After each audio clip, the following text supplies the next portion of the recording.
After meeting with government troops fighting the Maute group, President Rodrigo Duterte warns the local terrorists not to force him to declare war. I'd like to inform the Moro people of Mindanao that I hate to wage a war against them. Alam mo, hindi magdali. It's very easy to start a war. But how to stop it and to heal the wounds, mahirapan yan. The president said it seems the Maute group is not interested in talking about peace with the government. He notes, no one is showing sincerity there, so the fight goes on. The day before, the president said, let's befriend them so there is no trouble. But at the second chance interview with reporters in Cagayan de Oro City, Duterte said he is not yet ready to talk to the group. Earlier Wednesday, Communications Assistant Secretary Chris Ablan says President Rodrigo Duterte is considering talks with the Maute group. But Ablan emphasized so far there is no written directive from defense officials to negotiate with the Maute group. On Monday, Duterte confirmed links between ISIS and Maute, saying the groups are vitally connected. The Maute group occupied the abandoned town hall of Butig in Lanao del Sur last November 24 and reportedly raised the black flag of ISIS. Military operations over the weekend flushed out the main force of the terror group from Lanao. Hundreds of University of the Philippines Student Council alumni hold President Rodrigo Duterte accountable for the surprise burial of the late dictator Ferdinand Marcos in the Hero Cemetery. The group's statement said this dishonorable and despicable act must not be countenanced.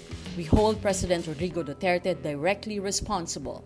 They also took the 9 Supreme Court justices to task for allowing the burial to happen. The High Court voted 9-5, rejecting petitions that would have stopped the burial. The former student leaders of the state university say, we stand against the deliberate attempt to revise history and to erase the memory of those who fought for our democracy. Among the student leaders are Philippine Center for Investigative Journalism co-founder Malu Mangahas, broadcast journalist David Celdran, Commission on Human Rights Chairperson Chito Gascon, and Senator Francis Pangilinan. A rally protesting the Duterte administration's burial of Marcos is ongoing at the People Power Monument on EDSA. Digong Duterte, tuta ni Marcos, or Digong Duterte, a puppet of Marcos, was chanted in the rally. The rally was attended by students, former activists, and the so-called Yellow Army, supporters of the EDSA Revolution movement. The Senate's Legal Counsel advises senators not to implement the Ombudsman dismissal order against Senator Joel Villanueva. The Ombudsman ordered the Senate President to implement the dismissal order. Senate lawyer Maria Valentina Cruz gives the opinion after the Senate referred the case to the Senate Committee on Rules. She says, our office is of the opinion that the penalty of dismissal cannot and should not be implemented on both procedural and substantive grounds. Villanueva was found liable for misuse of pork barrel funds when he was a party list representative in 2008. The Ombudsman said he gave 10 million pesos worth of agriculture-based livelihood projects to municipalities not suitable for farming. The Ombudsman also concluded there were ghost beneficiaries. Cruz says that aside from Villanueva's pending motion for reconsideration, the Ombudsman has no disciplinary and administrative authority over members of Congress.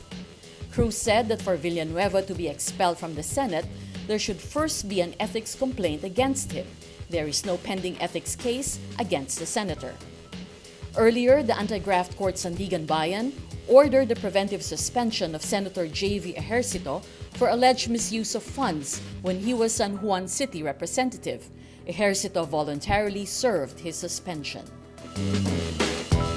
The plane crash that wiped out Brazil's Chapecoense football team also killed 20 Brazilian journalists. 71 people were killed late Monday when the charter plane crashed in the mountains near Medellin, Colombia.